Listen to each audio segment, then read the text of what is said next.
If you go back to the class of 2016, there were two quarterbacks that everybody thought were the future of college football and future NFL stars. One was Jacob Eason from Washington, who was going to Georgia, and the other was Shea Patterson from Ohio, who is now going to Ole Miss. This was a huge get for Hugh Freeze, and Shea Patterson was arguably the top quarterback in the country and someone who you could build a program and hopefully send off to the NFL. Pretty much everybody remembers this guy, but what the heck ended up happening to him? After a hot start at Ole Miss, he was caught up in some interesting situations, went over to Michigan and underachieved, and then never really got a chance to do much in the NFL. Today, I want to explain everything behind all this.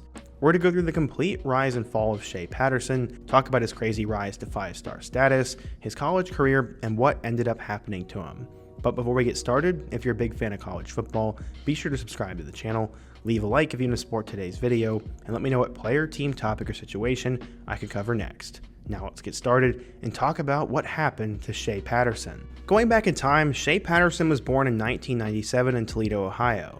He came to a family of sports enthusiasts, as his older brother Sean was the guy getting the majority of the hype when he was a kid. What's crazy is that his older brother was actually good enough to eventually be hired by Ole Miss as a recruiting coordinator, but even as a kindergartner playing flag football, it was apparent that Shea was special. He started playing tackle football in 3rd grade, where he was very clearly the best player on the field. In 4th grade, he played in the 6th grade league and ended up being a fullback. Eventually, he was moved to linebacker since he was so much bigger, and he said, quote, "I had no aspirations of playing quarterback. I always wanted to hit the quarterback." At some point, his family decided they'd move on from Toledo and go down south to Brownsville, Texas. He ended up attending Hidalgo High School, where he was a standout there as a true freshman. He had one game where he ended up throwing for 583 yards and 6 touchdowns, and also had another one on the ground in a 49-0 win. It was clear that he was just a man amongst boys, and he was doing so well that he earned a scholarship from the University of Arizona. But he had a pretty crazy story, as Texas was not where he would finish his high school career.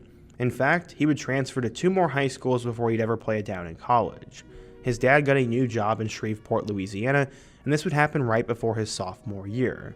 He ended up transferring to Calvin Baptist Academy, and his sophomore year in 2013, he was named the starting quarterback and threw for 2,600 yards with 34 touchdowns and only 4 interceptions. He also ran for 3 more scores on the ground and led them to a Division III state championship. From there, he really started to get hype, and recruiting was becoming a big deal for him. He eventually decided he would decommit from Arizona and actually reopen his recruitment to all the different schools that now wanted him. He was getting offers from teams such as TCU, Alabama, Oklahoma, Ole Miss, and Tennessee, and it took him until June of 2014 to get an offer from his childhood favorite team, Michigan. But while he did get the offer, he decided he wasn't going to commit. As a junior in 2014, Shea threw for 2,400 yards but had 38 touchdowns and just 3 picks. He also ran for 3 more scores on the ground and led Calvary Baptist to their 2nd straight Division III football state championship. By this point, he was ranked as a 4-star recruit and a top 100 player in the class of 2016. In February of 2015, though, he would decide where he was going to go to school. He committed to play for Hugh Freeze and Ole Miss, and he chose the Rebels over LSU and USC. It seemed that Ole Miss wanted him for as long as he could remember, and at the time, that's also where his brother was hired to be an associate of recruiting. This would come just a few months before his decision, and now that I look back at it, I wonder if there was something going on behind the scene. But he claims there wasn't, as he said, quote, "Even if I weren't a football player, I would have chosen Ole Miss because I love this place." This was a huge get for Hugh Freeze, and he also competed in the 2015 Elite 11, where he was named the MVP over other big-time quarterbacks like Shane Buechele, Jacob Eason, Dwayne Haskins, and Jarrett Guarantano. This all came before his senior year, and then he would transfer again for the 3rd time and go to IMG Academy in Florida. He said, quote, "I'm constantly challenging myself, and this is my next challenge. It's time to work." While he was at IMG, he ended up being the team captain, and he finished with 1,500 yards, 18 touchdowns, and 4 picks. He threw for just under 200 yards a game, and to some, he was a little bit disappointing there. After his senior year was over, he was named to USA Today's All-American team, and then he played in the Army All-American Bowl before he would go to Ole Miss. He ended up throwing 2 touchdowns in that game, and was also drafted into the MLB for his insane performance on the baseball field. But he chose to stick it out with football, as he was rated as a 5-star recruit and the #1 quarterback in the country. He also became the 64th best recruit in 24/7 Sports history, and the Shea Patterson Ole Miss hype was going to be legit, and it was going to be real right away. When Shea arrived at Ole Miss in 2016, he was a part of one of Ole Miss's greatest recruiting classes ever that included him, 5-star offensive tackle Greg Little, A.J. Brown, and DK Metcalf. There are obviously some other names as well, but Shea was getting attention pretty early on. He was slated to be the backup quarterback to Chad Kelly, and they decided that they would redshirt him. At the time, that 4-game redshirt rule did not exist, so you'd have to sit out the entirety of the season. Many were wondering how good he could be, but they were also excited for Chad Kelly. What made things really intriguing though was that this did not last very long. Chad Kelly would actually tear his ACL late in the season, leaving Shea as the team's next best quarterback. He'd make his first game action in a game against Texas A&M, where he threw for 338 yards with 2 touchdowns and an interception. He would start the last 2 games of the season, and this would come against Vanderbilt and Mississippi State, and the Rebels would lose both of these games. He'd finish the 2016 season with 880 yards through the air and 6 touchdowns. He also had 3 picks, and he looked to lead a strong Rebels team the next year. Only things would get really dicey quick. Ole Miss was found to have violated NCAA recruitment laws, and this came under Hugh Freeze. Some of the allegations included lying about players' ACT results, and Coach Freeze using women to recruit players in Oxford. As a result, Ole Miss would face a 1-year suspension and would also get a postseason ban. Hugh Freeze was forced to resign, and Matt Luke would take over as the interim head coach. Still, Shea was considered the starting quarterback before the season even began, and he slowly started to mature into a team leader. Noted that he was developing to become more vocal instead of letting his play talk. From there, Shea would explode out of the gate, as he had 2 extreme games against both South Alabama and UT Martin. He threw for a combined 900 yards and 9 touchdowns, and set the Ole Miss single-game record for passing yards. But the Rebels would hit a slump over their next few games, and while he did have that slump, he still led the SEC in total passing yards at one point. He'd go down with a PCL injury against LSU, and this would eventually sideline him for the rest of the year. So far, he had gotten screwed. He was thrown in 2016 without being ready and before the redshirt rule, and now he'd gotten hurt. In total in 2017, Patterson would throw for 2,200 yards with 17 touchdowns and 9 interceptions. After that, the NCAA came out and said that Ole Miss would not be able to go to the postseason in 2017 or 2018. After that, he decided that he would transfer, and on his transfer, he said, quote, "It was like breaking up with a girlfriend you really love. It was absolutely brutal." While there were plenty of schools who wanted Shea, he wanted to make a childhood dream a reality and decided to commit to the Michigan Wolverines. He committed there in April of 2018, and after getting named the starter before the end of summer practices, he was granted immediate eligibility by the NCAA because of all the circumstances at Ole Miss. I remember at the time this being somewhat controversial, but it was a big deal for Michigan. With him originally being from Toledo, a lot of fans around Ann Arbor knew who he was, and getting a guy like Shea meant that they could make a push for a national championship. Shea said, quote, "I walk around town and people come up to me, and it's not like, hey, what's up or how you're doing. It's more like, hey, we gotta get it done this year and that this is the year." But it didn't exactly go well out the gate for Shea. They lost their opening game to Notre Dame, and he only scored 1 touchdown on offense. From there, though, he would proceed to win each of their next 10 games and make it into the college football playoff picture. Sadly, they'd lose in the game to Ohio State and would get knocked out of contention for both that and the Big Ten championship. He then would proceed to play in his first ever bowl game, and this would come in the Citrus Bowl against Florida.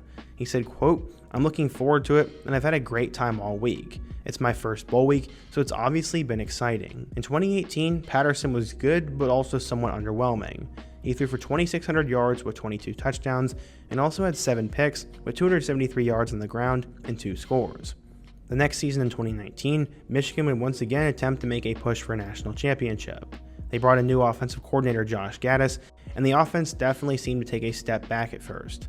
They struggled to beat Army in overtime and then lost by a few touchdowns to Wisconsin, scoring only 14 points that day. In that game, Shea was actually benched and replaced by Dylan McCaffrey.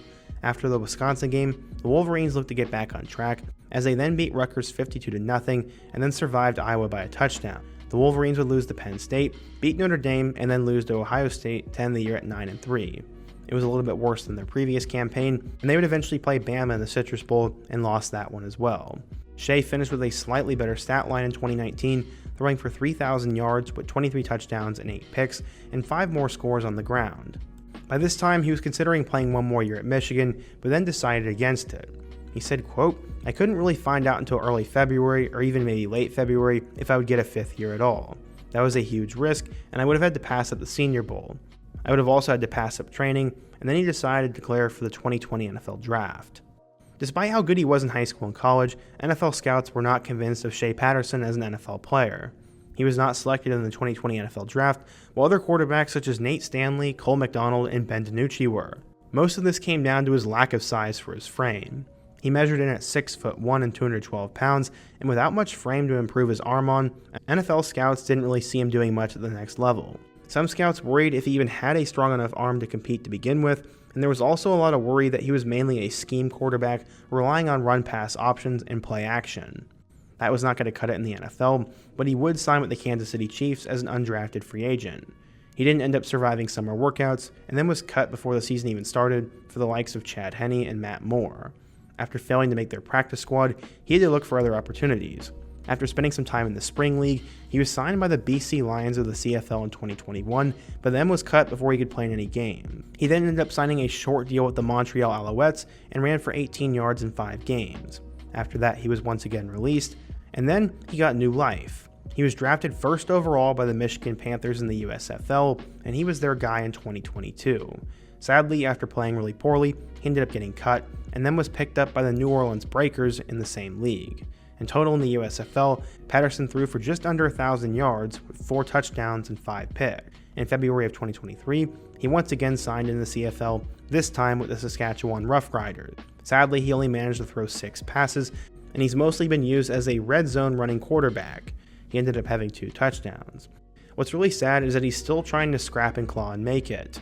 I wish Shea Patterson would have lived up to all the hype, as part of me thinks he got screwed. He was never ready to play as a freshman at Ole Miss, got put into some interesting circumstances, and honestly, in my opinion, had too much pressure on him at Michigan, and maybe that wasn't the best place for him to get developed. He also may have been overhyped coming out of high school a little bit, as I'm sure they could tell if he had the arm strength or the frame in high school, and instead they threw 5 stars on his name and expected him to become something he never was. I also think he moved around a little bit too much, as in high school he went to 3 different places, and then ultimately in college he went to 2. The good thing though is that he's trying to make it. A lot of players would have quit, and he never got in trouble and seemed like he was always a great guy. I hope the best for Shea Patterson moving forward, and he's definitely a name from the mid-2010s that a lot of college football fans remember. But what do you guys think? If you're a Michigan or Ole Miss fan, what do you think went wrong for Shea Patterson, and who's another big-time recruit or quarterback I could take a look at next? Be sure to let me know down below. Leave a like if you want to support today's video, subscribe if you're new, and check out all my other videos on the end screen. Hope to see you guys again soon, but until next time, peace.